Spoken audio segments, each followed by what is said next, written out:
ನೋಡ್ತಾ ನಾನು ಫಸ್ಟ್ ಅಲ್ಲಿ ಹಾಕ್ಕೊಂಡಿದ್ದೆ, ಅಲ್ಲಿಂದ ಬಂದು ಅವರೇ ಬಂದು ಇಲ್ಲಿ ಹಾಕಿಸಿದ್ರು. ಇಲ್ಲಿಂದ ನಾನು ಇವಾಗ ಎಲ್ಲೇ ತಾಕೊಳ್ಳಿ, ಜಾಗ ಮಸ್ತೈತೆ ಗೌರ್ಮೆಂಟ್ ಜಾಗ. ನಾನು ಎಲ್ಲಿ ಹೋಗ್ಬೇಕು? ನಾನು ಇದೇ ಊರವಳೆ. 30 ವರ್ಷದಿಂದ ನಾನು ಇಲ್ಲಿ ಒಬ್ಬರಿದ್ದಿಲ್ಲ. ಒಬ್ಬರು ನನ್ನ ಮಕ್ಕಳು ಗೂಂಡಾಗಿರಿ ನಡೀತಾ ಇತ್ತು. ಯಾವನ ಕೊಲೆ ಮಾಡಿದಾಗ್ಲೂ ನಾನು ಅಡ್ಡಾಕಿ ಇದು ಮಾಡಿದ್ದೀನಿ. ಇವಾಗ ನಾನು ಹೊಟ್ಟೆ ಉರ್ಸ್ಕೊಳಕ್ಕೆ ನನಗೆ ಎಲ್ಲಿ ಜಾಗ ಇಲ್ಲ ಸರ್. ನನಗೆ ಊರಲ್ಲಿ ಇದೆ, ಊರಲ್ಲಿ ಹುಟ್ಟು ಬೆಳೆದಿರೋದು. ನನಗೆ ಒಂದಿಷ್ಟು ಮನೆ ಕಟ್ಕೊಂಡಿದ್ದೀನಿ, 10 ಜನ ಮಕ್ಕಳಿದ್ದಾರೆ. ನಾನೇನು ಹೊಟ್ಟೆ ಪಡಗಿಲ್ಲ, ಅಂಗಡಿ ಹಾಕ್ಕೊಂಡಿದ್ದೀನಿ. ಅಲ್ಲಿಂದ ತೆಗೆದು ಇಲ್ಲಿ ಹಾಕಿದ್ರು. ಇವಾಗ ಇಲ್ಲಿಂದ ಎತ್ತು ಅಂದ್ರೆ ನಾನು ಎಲ್ಲಿ ಹೋಗ್ಬೇಕು? ಇದು ಪಬ್ಲಿಕ್ ಅಲ್ಲ, ತೊಂದರೆ ಇಲ್ಲ ಯಾರಿಗೂ.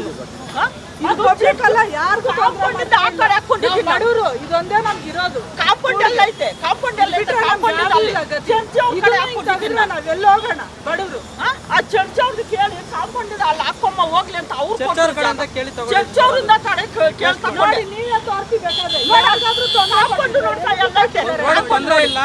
ರೋಡ್ಗೆ ತೊಂದರೆ ಮಾಡಿಲ್ಲ. ಚರ್ಚ್ ಅವ್ರನ್ನ ಬೇಡ್ಕೊಂಡು ನನ್ನ ಜಾಗ ಕೊಡ್ರಿ, ನನ್ನ ಆ ಕಡೆ ಹಾಕಿದ್ರು, ಚರ್ಚ್ ಕಡೆ ಹಾಕಿದ್ರು. ನಿಮ್ಮ ಚರ್ಚ್ಗೆ ಜಾಗ ಬಿಟ್ಟು ಕೊಟ್ಟಿದ್ದೆ, ನಾನು ಎಲ್ಲಿ ಹೋಗ್ಲಿ ಅಂದಿದ್ದೆ. ಆ ಚರ್ಚ್ ಅವ್ರು ಇದಕ್ಕೆ ಯಾವತ್ತೂ ಎತ್ತಲ್ಲ. ನಮ್ಮ ಚರ್ಚ್ ಮುಚ್ಚಿದ ಮೇಲೆ ನೀನು ಎತ್ಕೊಂಡು ಹೋಗಮ್ಮ ಅಂತ ಅವ್ರು ಕೊಟ್ಟಿರೋ ಜಾಗ. ನನಗೆ ಯಾರು ಕೊಟ್ಟಿಲ್ಲ ಸರ್ ಜಾಗ. ಇವಾಗ